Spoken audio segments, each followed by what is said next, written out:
भगवत प्राप्त महात्मा जन हैं वो कह रहे हैं।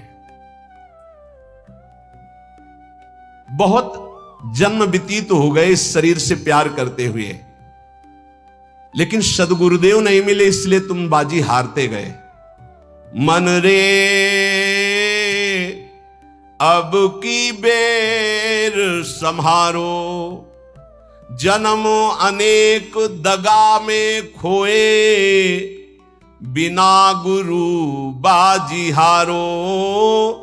मन रे अब की बेर संहारो। बहुत से तुम्हारे जन्म हुए मनुष्य जन्म, लेकिन सदगुरु नहीं मिले, इसलिए बाजी हार गए। अब की जीत जाओ, सदगुरु का वर्ण करके उनकी आज्ञा के अनुसार चल दो। बहुत कठिन है सदगुरु की आज्ञा पर चलना। हमारा मन अहंकार से प्रेरित होकर मनमानी आचरण करने के लिए बहुत राजी होता है, लेकिन गुरुमानी होकर मन को मारकर गुरु आज्ञा में रहना एक किसी विशेष भाग्यशाली उपासक के भाव होते हैं। बाल्यावस्था तो हमारी ऐसे चली गई कि पता ही नहीं चला खेल कूद में। बालापने ज्ञान नहीं तन में, जब जन्म्यो तब बारो, तरुणाई सुख बाम में खोयो, बाजो कुछ नगारो। बाल्यावस्था कब चली गई पता नहीं चला, सोने में, खाने में, खेलने में। और जब जवानी आई तो बाम कहते हैं प्रतिकूल काम आकर्षण शरीरों में। ये ऐसा नशा चढ़ा काम का जवानी में, कुछ समझ में नहीं आया और जवानी निकल गई। तरुणाई सुख बाम में खोयो, डंके की चोट में काम ने तुम्हारी यौवन अवस्था को नष्ट कर दिया। गोस्वामी तुलसीदास जी कहते जौवन ज्वर के ही नहीं बलकावा। जवानी का बुखार किसको नहीं चढ़ा है? तो कोई तो होगा जिसको नहीं चढ़ा। उसी को नहीं चढ़ा जो भगवान के चरणों में चित्त लगा दिया, नहीं तो जौवन ज्वर के ही नहीं बलकावा। बड़ी कृपा होती है साधकों पर जब असुविधा जवानी में होती है। पेट में अन्न ही नहीं है तो काम की वृत्ति ही नहीं जागृत होती। बस एक ही आग लगी हुई है, कैसे ब्रह्म साक्षात्कार हो जाए, इस प्रपंच का बाध करके कैसे स्वरूप में स्थित हो जाऊं।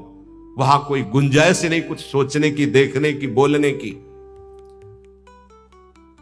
अब यौवन अवस्था में काम सुख और बुढ़ापा अवस्था में, बाल्यावस्था से जवानी तक जो किया उसके संस्कार खत्म, मनुष्य जीवन खत्म।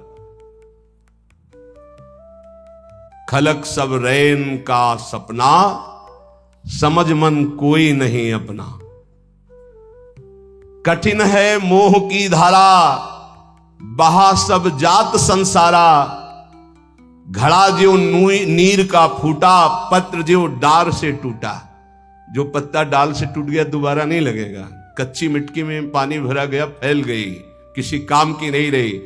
ऐसे ही बुढ़ापा के बाद एक अवस्था थी मृत्यु, फिर मानव जीवन गया, फिर अन्य योनियों में भटकना पड़ा। तीन लोक और भुवन चतुर्दश, सब ही काल को चारो। पूरी रहो जगदीश गुरु तन, बासे रहो नियारो। कहे कबीर सुनो भय साधु, सब घट देखन हारो। जन्म अनेक दगा में खोए, बिन गुरु बाजी हारो। मन रे अब की बेर संहारो। चाहे जितना तुम पुण्य करके चाहे जिस लोक में जाओ, तीनों लोकों तक काल का नगाड़ा बजता है। हर समय वो विनाश लीला करता रहता है। सब काल का चारा है, कोई नहीं बच सकता। जैसे हरिवंश प्रपंच बंच, सब काल ब्याल को खायो। यह जिय जान श्याम श्यामापद, कमल संगी सिरनायो। गुरुदेव ने जिसको स्वीकार किया और जगदीश का ज्ञान प्रदान कर दिया, कबीर साहब कहते हैं भाई सुनो, वही विजय प्राप्त कर लिया जो घट घट में सबको आराध्य देव माना। हर घट में हमारा आराध्य देव विराजमान है। वो जीवन मुक्त हो गया। इस शरीर का धारण करना मानव देह का यही सफलता है।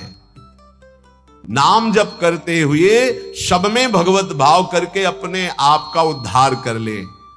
समझो रे भाई समझो रे, अरे हिया नहीं रहना, करना अंत पयाना। जाना है भाई जाना है, मरना है भाई मरना है, आज नहीं तो कल मरना है। गंदे विषय सेवन करके नहीं, भगवान नाम जप करके, अच्छे आचरण करके, भगवत प्राप्ति करके मरना है। यदि हम इस मनुष्य शरीर से भगवत प्राप्ति नहीं कर पाए तो हमारे दुख का अंत नहीं होने वाला। प्रेम भक्ति की रीति समझ कर हित सो राम रिझावे, गोविंद के कौतुक गुण लीलाता को ध्यान लगावे। सेवा सुमिरन बंदन अर्चन नौधा सो चित लावे, अब की अवसर भलो बनो है बहुरी दाव कब पावे। भजन प्रताप उतरे भव सागर उर आनंद बढ़ावे, साधुन की संगति को साबुन लेकर ममता मैल बहावे। हे भाई, बिना प्रेम भक्ति के भगवान की प्राप्ति कठिन है। गोविंद के चरणारविंद का आश्रय लेकर नाम जप करते हुए जो लीला गाते हैं, अर्चन बंदन करते हैं, नौधा भक्ति करते हैं, उनके हृदय में प्रेम लक्षणा भक्ति जागृत होती है। ये प्रेम लक्षणा भक्ति साधु संग से आती है। साधु संग रूपी ऐसा साबुन है कि ममता रूपी मैल धुल जाता है, और जहां मन ममता रूपी मैल से रहित हुआ तहां प्रेम प्रकाशित हो जाता है। प्रेम प्रकाशित होने में जो बाधा है, भक्ति करते हुए और साधु संग करते हुए भी यदि प्रेम प्रकाशित नहीं हो रहा तो ये कुछ बाधाएं इसमें वर्णन की गई हैं। ध्यान से सुन लो, और इनको कभी करना नहीं तो प्रेम भक्ति जरूर जागृत हो जाएगी। पहला, आहार दोष। ध्यान में बैठा लो या लिखते जाओ। आपको साधु संग मिल गया है, नवधा भक्ति कर रहे हैं, लेकिन प्रेम नहीं प्रकट हो रहा है। जैसे आप वृंदावन धाम वास कर रहे हैं, सत्संग कर रहे हैं, नाम कीर्तन कर रहे हैं, प्रेम नहीं प्रकाशित हो रहा है, तो इन दोषों को देख लो आपके अंदर है क्या। पहला है आहार दोष। आहार दोष बुरी कमाई से जो अन्न आता है वो बुद्धि को भ्रष्ट कर देता है। इसीलिए हम आकाश वृत्ति से जीते हैं। आकाश वृत्ति, हमारे पास वही अन्न आएगा जो श्री जी पास करेंगे। नहीं, हिम्मत नहीं किसी के यहां रख दे। यहां शासन है सहचरियों का। यहां ऐसा नहीं कि कोई पापात्मा आवे और आके गड्डी रख के चला जाए, ऐसी हिम्मत नहीं, उसके कदम नहीं उसके अंदर प्रवेश कर सकते। यहां शासन है, अव्यक्त शासन है। अगर यहां 100 रुपया कोई रखता है तो मेरी लाडली जू से प्रेरित होकर रखेगा, अन्यथा नहीं। इसीलिए दो प्रकार से हमारा भोजन चलता है। एक तो ब्रजवासियों की टूक मांग के आते हैं, और दूसरा आकाश वृत्ति से जो आता है, बिना मांगे, बिना इशारा किए और बिना किसी प्रकार का सम्मान दिए। ये नहीं कि आप अर्थ देने वाले हो तो आपको एकांत में बुलाकर जयमाला पहनाई जाए, जय हो आपकी, आप बिल्कुल नहीं। और हो सकता है कि आपको कटु वचन सुनने पड़े और फिर आप रखो तो तुम बहादुर ने लेके जाओ। लक्ष्मीपति जिनके सेवक हैं, उनके सेवक हैं, इसलिए हर अन्न का कण पवित्र होगा। यहां का हमारी स्वामिनी के द्वारा प्रेरित जो आता है वो हृदय से स्वीकार है। इसलिए कहीं भी किसी भी तरह का इशारा, दान पेटी, कोई ये सब नाटक कि भाई यहां इतने भरो इतने भरो, कहीं कोई अगर कोई बाहर कर रहा है तो नौटंकी नाटक करके अर्थ एकत्रित करने वाला वो अपराधी माना जाएगा। इस पूरे राधा केली कुंज के भागवतिक विधान में किसी भी तरह के अर्थ का प्रवेश नहीं है। हम भिक्षुक हैं, हमारा भरण पोषण स्वामिनी से होता है। किसी के हृदय में ऐसे किया, स्वामिनी जी के आगे चढ़ गया, उसी से बिजली का बिल, उसी से उदर पोषण होता है। और ये हम इसलिए नहीं सुना रहे कि तुम चढ़ा देना। हम तो कसम खवाई सत्संग में कि जिनको ये लगता हो कि मेरे द्वारा चलता, तुम्हें इष्ट की कसम या चवन्नी मत चढ़ाना।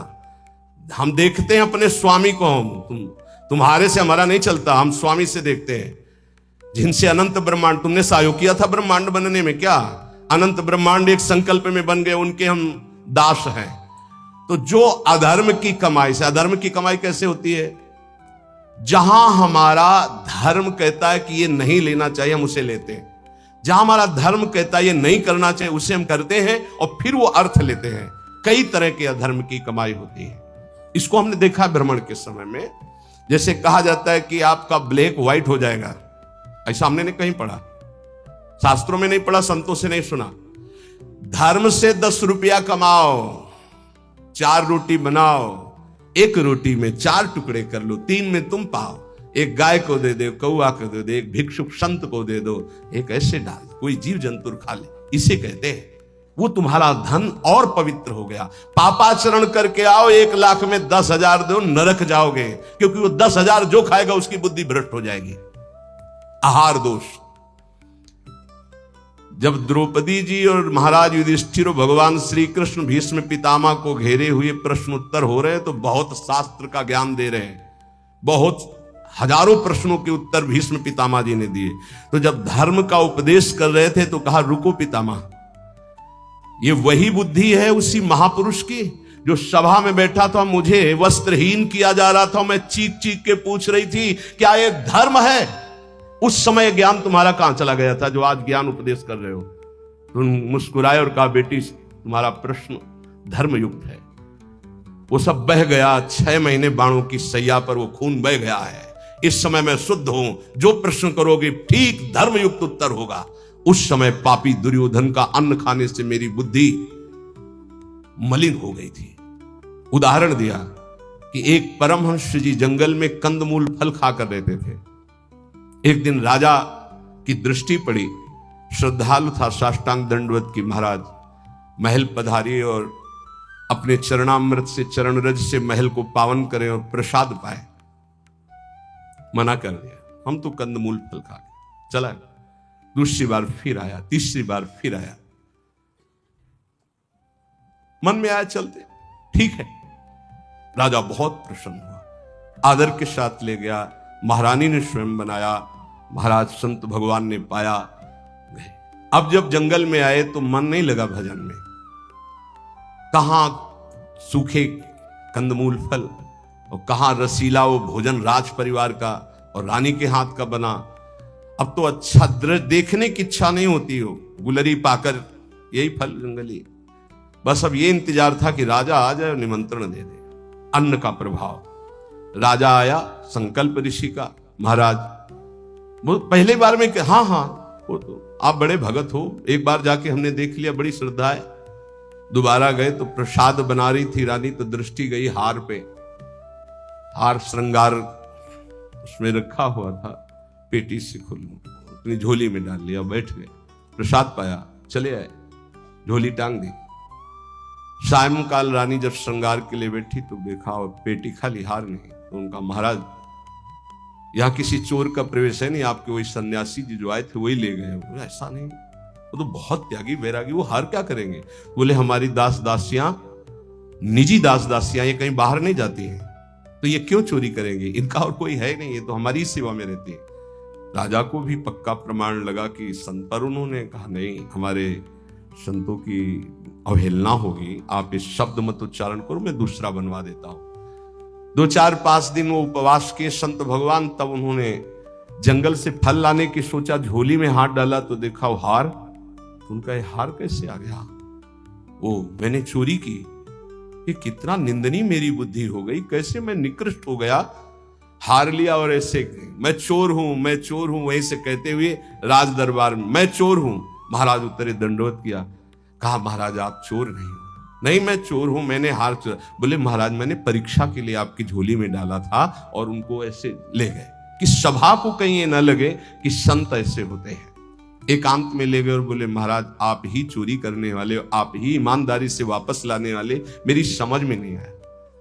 तो बोले शास्त्रों में जो लिखा है, आप कल सुने थे चर्चा में, प्रताप रुद्र जी के दर्शन के लिए भी महाप्रभु ने निषेध कर दिया था, राज अन्न निषेध माना गया है अगर वो वैष्णव भक्त ना हो तो।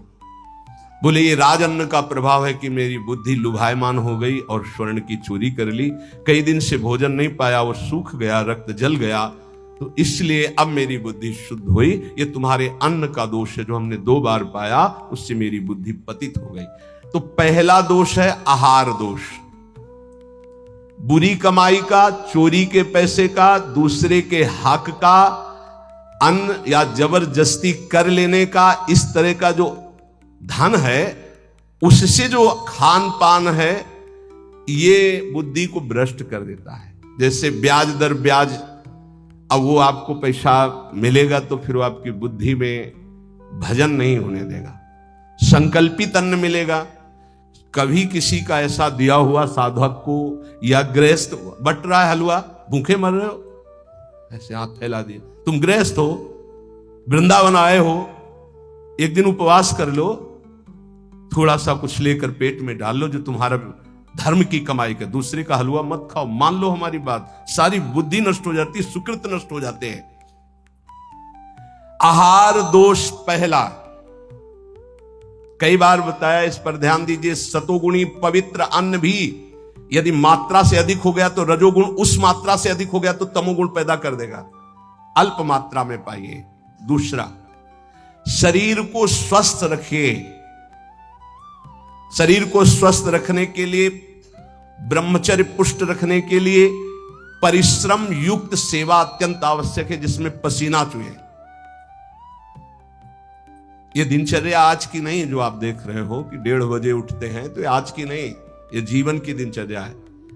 सूर्य उदय होते होते परिक्रमा वृंदावन की हो जाती थी, अपनी रात्रि में उठे, 45 मिनट व्यायाम, 48 मिनट प्राणायाम, छड़ी उठाई, पूरे वृंदावन की परिक्रमा एक सांस में। इसके बाद आके श्री जी की मंगला, गुरु जी की सेवा में 9 बजे तक, फिर आके श्रृंगार, फिर गुरु जी की 2:30 बजे रोटी मांग करके एक बार 24 घंटे में, वो भी न सब्जी न दाल। ऐसे थोड़ी भगवत मार्ग की निरंतर भगवदाकार वृत्ति प्राप्त की जाती है। अस्वस्थता ये भी बाधक है, जब तक वृत्ति भगवदाकार ना हो जाए। अगर भगवदाकार वृत्ति है तो कोई फर्क नहीं पड़ेगा। भगवदाकार वृत्ति नहीं है और आपको केवल ऐसे नकली वो करके अल्ट्रासाउंड ऐसे और आपको बता दिया जाए कि आपकी किडनी थोड़ा दोष युक्त हो रही है, भजन करके दिखा देना, डिप्रेशन में पहुंचने लगोगे। पक्का समझना, शरीर स्वस्थ, चित्तवृत्ति प्रभु में लगा लोगे। शरीर अस्वस्थ है और चित्तवृत्ति भगवदाकार नहीं हुई तो इसी में कराओगे, पक्की बात समझ लो। और एक बार चित्तवृत्ति लग गई तो 2 किडनी की क्या बात, अगर 10-20 होती हो सब फेल हो जाती तो भी कोई फर्क नहीं पड़ता। पक्का मान लीजिए, पक्का मान लीजिए। इसीलिए संसारी पुरुषों को विश्वास नहीं होता कि क्या ऐसा भी हो सकता है, क्या ऐसा होता है। कर्तुम अकर्तुम अन्यथा कर्तुम सर्व समर्था सा ईश्वर। अभी क्या समझे हो तुम? अस्वस्थता से बचिए। प्रत्येक साधक से कहा व्यायाम करो, चाहे साधक हो चाहे साधिका, संयम से चलो। व्यायाम प्राणायाम अत्यंत आवश्यक है। ठीक है, आपकी दिनचर्या ऐसी तो समय निकालो, ऐसी दिनचर्या में समय निकालो कि आप व्यायाम कर सको, आप प्राणायाम कर सको। मान लो मेरी बात, आहार अल्प पवित्र आहार है, पक्का, इसमें कोई संशय नहीं, गुरु प्रदत्त आहार है, और अल्प आहार तो शतोगुणी बना रहेगा। दूसरा, व्यायाम प्राणायाम प्रत्येक साधक को करना चाहिए। यह महापुरुषों को देखें, अपने गुरुदेव को भी देखा है, क्योंकि आजीवन हमें संयम पूर्वक भजन मार्ग में बढ़ना है, तो ये दोनों बातें जरूरी। तीसरा, आलस्य का त्याग। आलस्य, वृंदावन रहते हुए भजन करते हुए भगवत मार्ग में आपके प्रेम क्यों नहीं प्रकट हो रहा? यह सिद्ध महापुरुष के द्वारा बताए हुए। पहला, आहार दोष। दूसरा, शरीर को स्वस्थ रखो, नहीं तो अस्वस्थता में भजन नहीं होता। किनका? साधक का। तीसरा, आलस्य। ये सबसे ज्यादा साधक को परेशान करता है। ये 3 बातें पहले क्यों लिखी गई, अभी और हैं। प्रायः साधक को भोजन में स्वाद की बुद्धि रहती है। आलस्य को त्यागिए, नहीं तो प्रेम। काहे को इतना सोते हो? हम तो प्रभु से मनाते थे कि हमें नींद ना आए, प्रभु मेरी नींद खत्म हो जाए। वो आज उसकी कृपा का फल प्राप्त हो रहा है। हाँ, नींद नाम की चीज नहीं है यदि और कोई डिस्टर्ब भी नहीं, कोई परेशान भी नहीं है, ये बस अगर आप ठिकाने, देखो नींद को विश्राम जो इंद्रियों को मिलता है नींद में ना, वो संसार का चिंतन छोड़ने से। खास बात समझिए, 6 घंटे संसार का चिंतन छोड़ के बड़ा फ्रेश लगा, और 6 घंटे अगर भगवान के चिंतन में संसार को भूल गए तो कैसा लगेगा, सोचो। चौथा है प्रमाद। प्रमाद माने जो अभी काम करना है वो कल कर लेंगे, कल कर लेंगे ना। करने योग्य काम को आगे के लिए छोड़ देना और ना करने योग्य काम को तत्काल करना, जबकि साधक इसका उल्टा करता है। करने योग्य कार्य को तत्काल करता है, ना करने योग्य कार्य के लिए उपस्थित समय आने पर भी वो उसे टाल देता है, कल देखेंगे। उसके ना करने योग्य कार्य को तत्काल करना और करने योग्य कार्य को आगे के लिए टाल देना, इसे प्रमाद कहते हैं। पुरुषार्थहीनता, जैसे कुछ लोग ऐसे कहते हैं कि अरे वो जब आपकी कृपा होगी तो सब हो जाएगा। हाँ, आकाश से उतरेगी कृपा, तुम्हें कह रहे नाम जप करो, समय से वाणी पाठ में जाओ, समय से ऐसे करो ऐसे, ये कृपा नहीं और क्या। तुमको जो उपदेश कर रहे हैं कृपा नहीं तो और क्या। भगवान गीता में उपदेश कर रहे हैं, शास्त्रों में उपदेश कर रहे हैं, ढूंढ ढूंढ करके हर बात तुम्हारे कान तक पहुंचा रहे हैं प्रभु, ये तुम पर कृपा नहीं है। अब तुम आलस्य करो, प्रमाद करो। बहुत समझ में नहीं आता कि साधक क्या लक्ष्य लेकर के चलता है। पुरुषार्थहीनता है तो प्रेम प्राप्त नहीं होगा। पुरुषार्थ युक्त रहो, एक क्षण भी बर्बाद मत करो, कबहू काल वृथा नहीं जाए, इस पर ध्यान दीजिए। समय बर्बाद मत कीजिए, 1 मिनट आपका बहुत कीमती है। फिर 6वां, अश्रद्धा। श्रद्धा किसे कहते हैं? गुरु और शास्त्र के वाक्य को यथावत बिना विचार किए पालन करना, उसे श्रद्धा कहते हैं। इसके बिना सिद्धावस्था नहीं होती, इसके बिना परम शांति नहीं मिलती। श्रद्धावान लभते ज्ञानम तत्परा संहितेन्द्रिया ज्ञानम लब्ध्वा परम शांति मचरेणादि गच्छति। श्रद्धावान ही ज्ञान को प्राप्त होता है, ज्ञानी ही अपनी इंद्रियों को संयम में रखता है, इंद्रियों को संयम में रखने वाला ही परम ज्ञान परम शांति को प्राप्त होता है।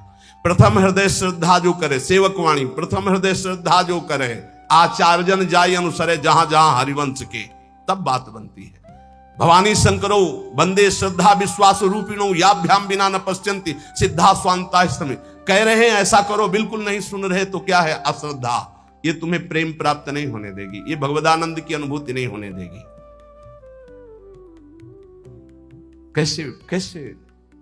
अगर आप वचन रूपी लक्ष्मण रेखा के अंदर रहोगे तो माया रूपी रावण तुम्हारा हरण नहीं कर पाएगा, तुम्हारी बुद्धि रूपी सीता का अपहरण नहीं कर पाएगी।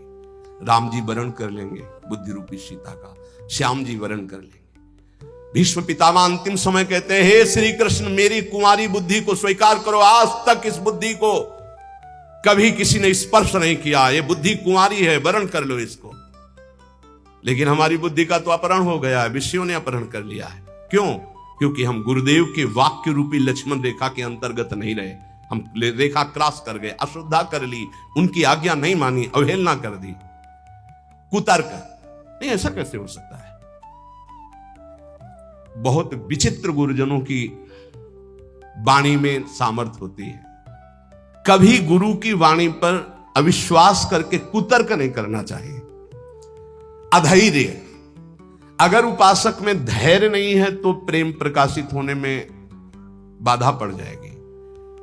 बड़ी समस्या आ गई है, बड़ी नहीं, धैर्य पूर्वक टिके रहो।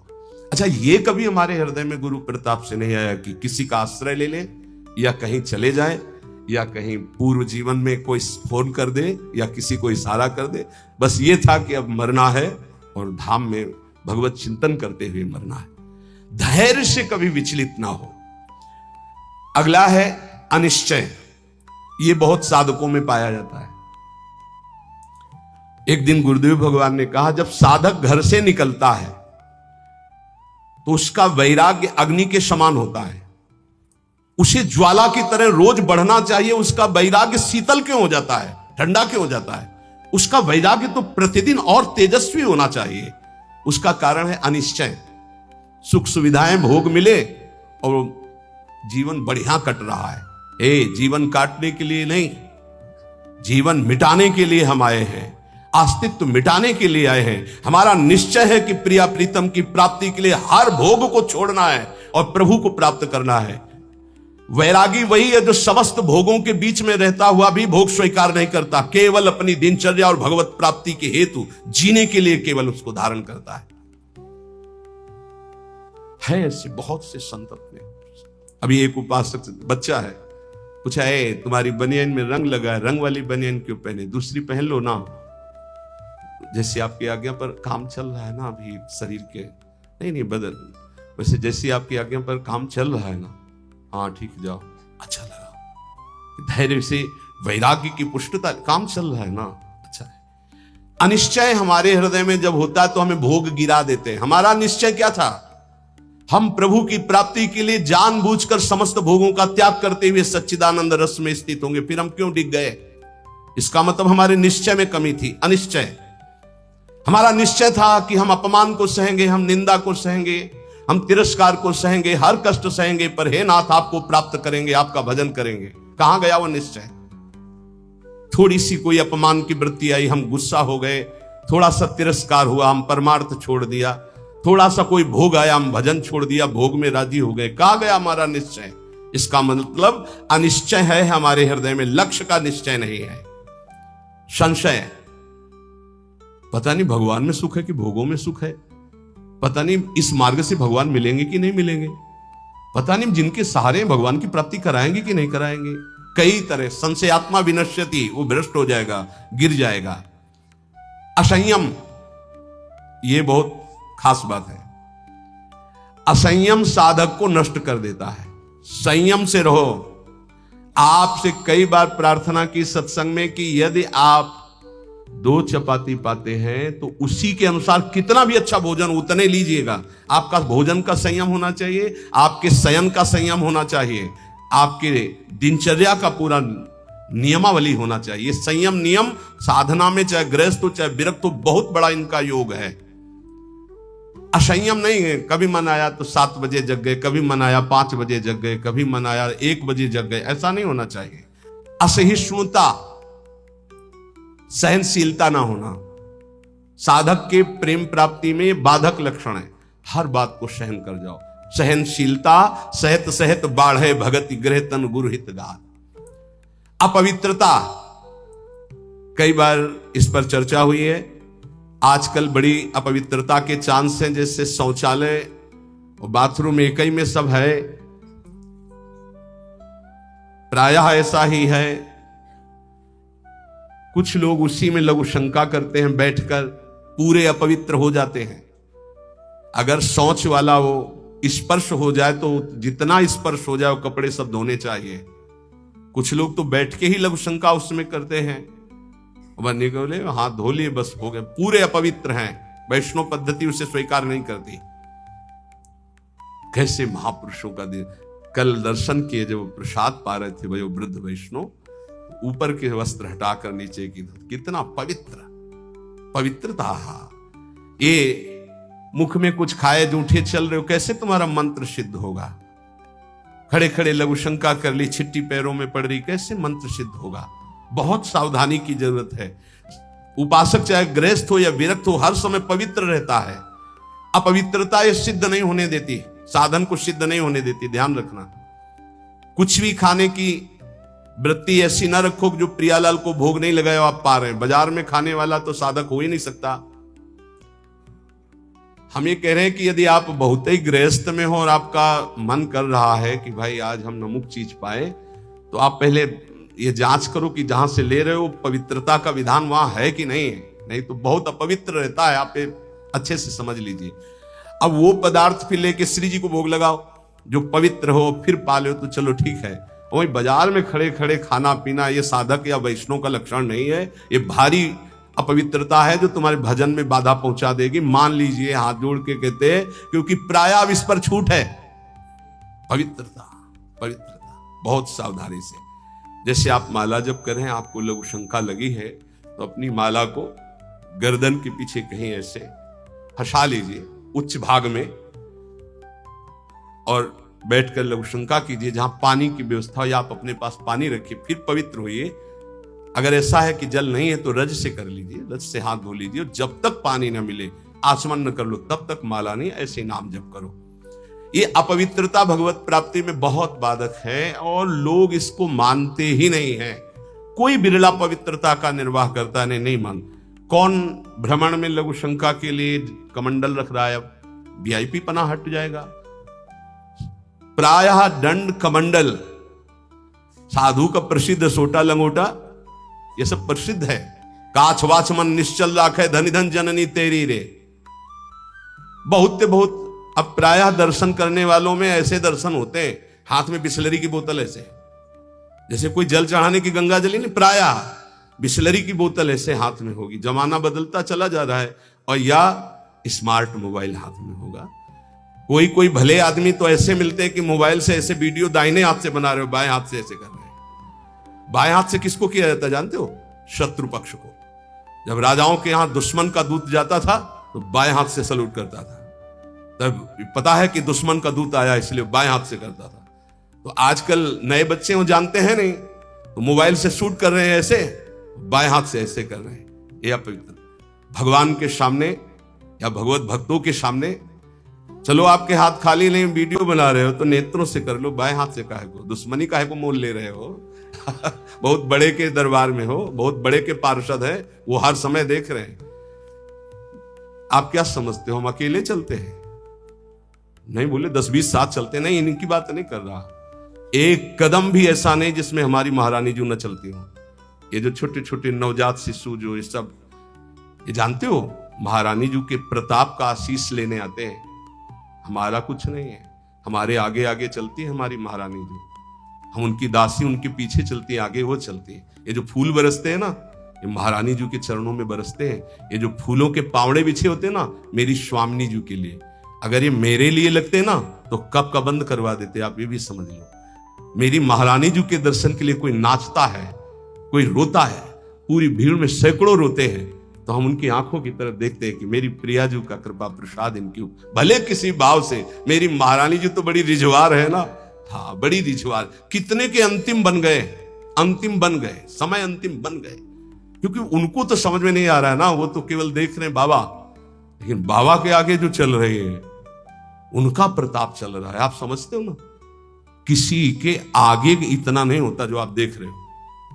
ये महारानी जी के आगे होता है, किसी और के आगे नहीं होता। यहां कोई संत प्रताप उदित नहीं है, ये महारानी जी का प्रताप उदित, राधा प्रताप। जो प्रसिद्धि और पुजवाने की इच्छा रखता है उससे प्रेम प्राप्त नहीं होता। प्रेम प्राप्ति में बाधक अपनी प्रसिद्धि और पुजवाने की इच्छा नहीं। अपने इष्ट में चित्त को लगा दो। तो सेवक जी महाराज कह रहे हैं, बिस्तर है सब जग विमल कीरति, साधु संगति ना टरे, बास वृंदा विपिन पावे, श्री राधिका जो कृपा करे। अपने आप जगत में विमल कीर्ति का विस्तार हो जाता है जो प्रियालाल में चित्त जोड़ता है। अपनी पुजवाने की इच्छा, मान की चाह, ये प्रेम नहीं प्रकट होने देती। अगला, किसी से भी घृणा। जैसे कोई भी किसी भी तरह का है, किसी भी धर्म का है, कैसे भी आचरण करने वाला है, अगर वो हमारी महारानी के दरबार में आता है तो उसको हम भगवान की तरह आदर करेंगे। उसको एक, जैसे हम सबका आदर करते हैं ऐसे उसका आदर करेंगे। किसी से भी घृणा नहीं। त्रिभुवन में ये तो पक्का समझ लीजिए, किसी से भी घृणा नहीं। घृणा शब्द भक्त के हृदय में नहीं होता, किसी से भी घृणा नहीं। द्वेष, अजात शत्रु भक्त होता है। अगर द्वेष है तो प्रेम प्रकट नहीं हुआ। अद्वेष्टा सर्वभूतानाम, किसी भी संसार में एक भी से भी अगर द्वेष है, दुश्मनी है, तो भगवत प्राप्ति में बाधा हो जाएगी। अजात शत्रु, तुम्हें गाली दे, सर झुका लो, वो तुमसे द्वेष मान रहा है, तुम उससे द्वेष कभी मत मानो। जब दिखाई दे तो नेत्रों से प्रणाम कर लो। और निर्दयता, ये प्रेम में बाधक है। कभी किसी के प्रति कठोर व्यवहार वाणी के द्वारा, मन के द्वारा, तन के द्वारा ना करें। दुराग्रह है, ऐसा होना ही चाहिए, ये कभी हट ना करे। जोई जोई प्यारो करे, सोई मोई भावे। ध्यान रखिए, दुराग्रह कभी प्रभु से भी ना करे कि नहीं प्रभु इतना तो होना ही चाहिए, गुरुदेव इतना तो होना ही चाहिए। नहीं, जोई जोई प्यारो करे, सोई मोई भावे। चपलता, जल्दीबाजी, चांचल्यता, ये साधक में नहीं होनी चाहिए। गंभीर स्वभाव, जो कार्य करे बहुत ठीक से करे। एक साधक अपनी सेवा में है, उनसे आप कोई भी जल्दी काम को नहीं करेंगे, कार्य दे दो छोड़ दो। अगर पात्र मार्जन करना है तो जब वो मार्जन करके निकले बाहर तो आप देख लेना निर्दोष हर पात्र चमकता हुआ मिलेगा। पर आप कह दो 5 मिनट में करो तो नहीं करेंगे। जो सेवा दोगे वो सेवा होगी, पर सांगो पांग होगी, उन्हें छेड़ो मत। वो अपने आप पूरा नाम जप करते एकदम पोछा लगाना छोड़ दो, उसे बोलो मत, बस सेवा दे दो। वो आराम से पूरे भवन में पोछा लगा के शांत, उसे छेड़ो मत। अगर जल्दी करो तो पोछा रख दे खड़ा है, आप छेड़ो मत, सेवा दे दो। तो जब वो सेवा में होते तो हम कह देते उसको छेड़ो मत, वो अपनी सेवा पूरी सांगो पांग करेगा पर उसे छेड़ो मत। ऐसा ही उपासक का स्वभाव होना चाहिए। हम जिस कार्य में लगे सांगो पांग उसमें लगे, गंभीरता पूर्वक लगे, जल्दीबाजी नहीं, चांचल्यता नहीं। ये प्रेम प्राप्ति के लिए आवश्यक है। पर निंदा सुनना, पर निंदा करना, पर चर्चा करना, ये प्रेम में बहुत बाधक है, कई बार चर्चा हो चुकी। और बाहरी वेशभूषा बनावटी नहीं होना चाहिए, इसकी भी चर्चा हुई है कि बढ़िया क्रीचदार कपड़े, कोई बड़े उपाधि युक्त महात्माओं की बात अलग हो, तो गुरुजन है, आचार्य है, लेकिन साधक के लिए बात क्या है, वेशभूषा बहुत शांत रखनी चाहिए, जो गुरु प्रदत्त वेशभूषा है। और जब तक वस्त्र शरीर धारण करने योग्य की रक्षा कर रहा तब तक बदलना नहीं चाहिए। बहुत परमाणु होते हैं वस्त्रों में, जैसे ऊपरी अचला है, ये तो वर्षों चलेगा, बदलने की जरूरत नहीं। जैसे आपको मिल रहा है तो आप रोक सकते हो, उड़ाया जा रहा है आप औरों को उड़ा दीजिए, मेरे पास है, बहुत कृपा। ये जरूरी नहीं कि सबको उड़ाया जा रहा है तो हम ले रहे हैं। जैसे भेंट है, वस्त्र है, अगर वो सम्मान के लिए आपको दिया जा रहा है, आपको आवश्यक नहीं है तो आप हाथ जोड़ सकते हो, प्रसाद दे दीजिए, ये नहीं। इससे आपकी भक्ति बढ़ेगी और गुरुजन आप पर प्रसन्न होंगे। ध्यान दीजिएगा, अगर वस्त्र है और आपको ओढ़ाया जा रहा है तो आप ऐसे रोक दीजिए, हमारे पास दैन्यता हमारे पास है, आगे जरूरत होगी तो हम आपसे याचना कर लेंगे, जितने से काम चल जाए उतना। बनावटी बाहरी वेशभूषा और शास्त्रार्थ, ये प्रेम में बाधक है। वो तो कोई विद्वान करता है, अपने लोग तो है ही नहीं, शास्त्रार्थ करने लायक क्या है। तो शास्त्रार्थ तो विद्वानों का विषय है, पर किसी भी विषय में तर्क वितर्क नहीं करना चाहिए, मौन का आश्रय लेके हट जाना चाहिए। अगला, शरीर के आराम की चाह, यहां जो लिखा है वो ध्यान, शरीर आराम तलब, ये जीवन में नहीं लेना चाहिए। कुशासन में लेटते थे पूरे वृंदावन में, कुशासन कभी नहीं। ये जो पूर्व में जानते हैं, बिजली कटी हुई जीवन था, बिजली नहीं, सीधे प्रकृति का वार्ष और हरिशरणम हरिशरणम। और मनोरंजन बोले 4-5 घंटे तो सत्संग और वाणी पाठ हो गया है। अब वो वाला मोबाइल टच वाला कौन सा कहते हैं, स्मार्टफोन, अब उसमें अब हमको तो सब बातें आती नहीं, सीरियल कहते हैं कि क्या कहते हैं, वो जो देखते हैं, हाँ उसमें करके सीरीज, हाँ वही। अब एकांत में मनोरंजन सीरीज में देखोगे, आजकल की जो है ना, पहले रामायण महाभारत जैसे, अब ऐसी सीरीज है कि आपके भजन को नष्ट कर देंगे, आपके चिंतन को नष्ट कर देंगे। इसलिए प्रार्थना है कि जितने भी साधकों के पास, वैसे तो सबके पास है नहीं, जो सेवा में है और जो भी गृहस्थ जन है, ऐसी चीजें मत देखो जो आपके भजन में बाधक हो। अगला है कुसंग, ये भजन करते हुए प्रेम नहीं उत्पन्न होने देंगे।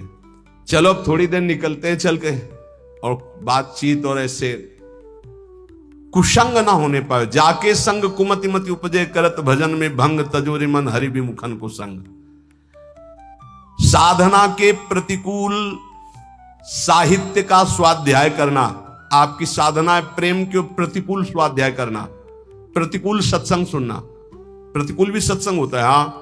अब हमारा चल रहा है दासो हम का, हमें सुनाया जाए हम ब्रह्मास्मि का, तो प्रतिकूल तो हो ही गया। इष्ट मिले और मन मिले, मिले भजन रस रीति, तहां निसंग कोहे मिलिए, तासो की जय प्रीति।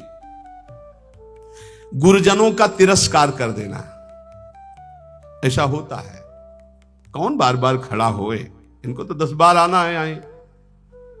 गुरुजन चाहे 100 बार पधारे, 100 बार प्रणाम, 100 बार खड़े हो गए, ये आराधना है। अरे तो बोलते रहते, रोज ही प्रवचन करते हैं, क्या माने। एक ने हमसे कहा, महाराज जब वैराग्य का प्रवचन करते तो गद्दा वद्दा निकाल के बाहर फेंक देते, और जब आश्रय का प्रवचन करते तो फिर गद्दा अंदर लग जाते। बताओ चले कौन, वैराग्य वाला कि आश्रय वाला? तो तुम हो किसके, आश्रय के कि वैराग्य के? बस यही समझना है। गुरुजनों के वचनों पर अविश्वास, भजन जो संख्या दी गई उसमें लापरवाही। बहुत ज्यादा संख्या नहीं दी थी, एक दिन कहा था सब लोग 11 माला तो कर ही लिया करो। और ईमानदारी से बताओ बेईमानी कितनी है इसमें? 11 माला मात्र नहीं, अगर कर रहे हो तो ठीक है, वैसे तो, पर 11 माला की संख्या कितने लोग पूरा करते हैं अपना देख लेना भैया। जो नियम दिया गया उसमें लापरवाही नहीं होनी चाहिए, बस ये बात देख लो। जो विशेष सेवा में लगे हुए रात दिन, उनको भी युक्ति बताइए कि तुम्हारा कैसे पूरा होगा। लेकिन जिनको समय है उनको 11 माला संख्या तो करनी ही चाहिए, निज मंत्र की, शरणागत मंत्र की। और लक्ष्य के प्रति लोभ ना बढ़ा करके धन के प्रति लोभ आ जाना भगवत प्राप्ति, प्रेम प्राप्ति में बड़ा बाधक है। या साधन करते हुए अहंकार आ जाना, ये भी भगवत, साधन ठीक चल रहा है सब, लेकिन अहंकार आ गया तो भगवत प्रेम नहीं होगा। जो वैराग्य मार्ग में है, ब्रह्मचर्य का खंडन करना, या गृहस्थ में संयम युक्त गृहस्थ धर्म का सेवन ना करना। विपत्ति आ गई तो घबरा करके परिवार वालों की शरण में चले जाना विरक्त के लिए। विपत्ति आ गई तो भगवान का आश्रय छोड़कर किसी धनी मानी की बात शरण में चले जाना। चाहे गृहस्थ हो चाहे विरक्त, भगवान के सिवा अन्य आश्रय नहीं। नरसिंह मेहता, प्रहलाद जी, मीरा जी, बड़े बड़े भक्तों के चरित्र पढ़ो, किसके पास गए? हरिः शरणम हरिः शरणम, हर विपत्ति नष्ट। हरि स्मृति सर्व विपद विमोक्षणम, बड़ी बड़ी विपत्तियां भगवान के स्मरण से नष्ट। सही औषधि हर विपत्ति नाश करने के लिए भगवत गुणगान, भगवान नाम जप, अलौकिक चमत्कार, बिना किसी फोन के हर समस्या का। हरि स्मृति सर्व विपद विमोक्षणम, मान लीजिए आप किसी की तरफ मत झांकिए, केवल प्रभु की तरफ देखिए तो कुछ बिगड़ ही नहीं सकता। 5 वर्ष के प्रहलाद जी क्या बिगाड़ लिया त्रिभुवनपति हिरण्यकश्यप ने, पर हमारा विश्वास काम नहीं करता। किसी भी मनुष्य को, संपत्ति को, सुख भोग को, पद को, ममता को भगवान के समान न रखना। अपने इष्ट की समानता में किसी को न रखना। कैसे समझोगे कि हमने इष्ट की समानता में किसी को नहीं रखा? किसी व्यक्ति के मिलने पर, वस्तु के मिलने पर, भोग सामग्री के मिलने पर, पद मिलने पर यदि भगवान भूल गए तो वो भगवान से बढ़कर वस्तु हो गई, भगवान छोटे हो गए। अगर भगवत स्मरण चल रहा है तो फिर किसी को नहीं रखा भगवत स्मृति के समान। अब आप देख लीजिए, छोटी छोटी बातों में भगवत स्मरण छूट जाता है तो भगवान छोटे हो गए और वो भोग सामग्री, वो व्यक्ति बड़ा हो गया। आगे कह रहे हैं, जो भारी व्यवस्था धर्म प्रचार के चक्कर में पड़ जाता है, प्रेम प्राप्ति दुर्लभ हो जाती है, वो लक्ष्य को भूल जाता है। इतने दोषों से यदि बच जाया जाए गुरु कृपा से, तो सहज भजन में रुचि हो जाए और भगवत प्राप्ति हो जाए और प्रेम प्राप्ति हो जाए। आहार दोष, अस्वस्थता, आलस्य, प्रमाद, पुरुषार्थहीनता, अश्रद्धा, कुतर्क, अधैर्य, अनिश्चय, संशय, असंयम, असहिष्णुता, अपवित्रता, प्रसिद्धि, पुजवाने की इच्छा, मान की चाह, घृणा, द्वेष, निर्दयता, दुराग्रह, चपलता, जल्दीबाजी, परदोष दर्शन, पर निंदा, पर चर्चा, बाहरी वेशभूषा सजाना, विवाद, शास्त्रार्थ करना, शरीर के आराम की चाह, विलासिता और दूसरों से सेवा कराने की आदत बनाना, लोक में मनोरंजन करना, कुसंग करना, साधना के प्रतिकूल, साधना के अनावश्यक साहित्यों को पढ़ना, अनावश्यक बातों को सुनना, साधना के प्रतिकूल सत्संग सुनना, भजन में लापरवाही, गुरु के वचनों पर अविश्वास, दूसरे साधन और लक्ष्य के प्रति लोभ और विपत्ति में घबरा जाना, ब्रह्मचर्य का नाश करना, साधना में अभिमान करना, कर्तव्य को भूल जाना, प्रभु के समान किसी को भी मानना नहीं। मतलब ये सब ना, हम सबको प्रभु मानते हैं, लेकिन प्रभु के समान का मतलब है कि प्रभु जहां हमारे हृदय में है वहां किसी का स्थान नहीं। अगर वो स्थान दे दिया तो भगवत स्मरण चला जाएगा, उसकी स्मृति आ जाएगी। और विशेष विशेष कारणों से लक्ष्य को भूल जाना, ये भगवत प्राप्ति में बहुत बाधक है। तो उपासक सावधान होकर के निर्दोष स्थिति प्राप्त करने के लिए निरंतर नाम जप करता हुआ गुरु आज्ञा के अनुसार चले तो इसी जन्म में प्रेम और भगवत प्राप्ति प्राप्त हो जाए।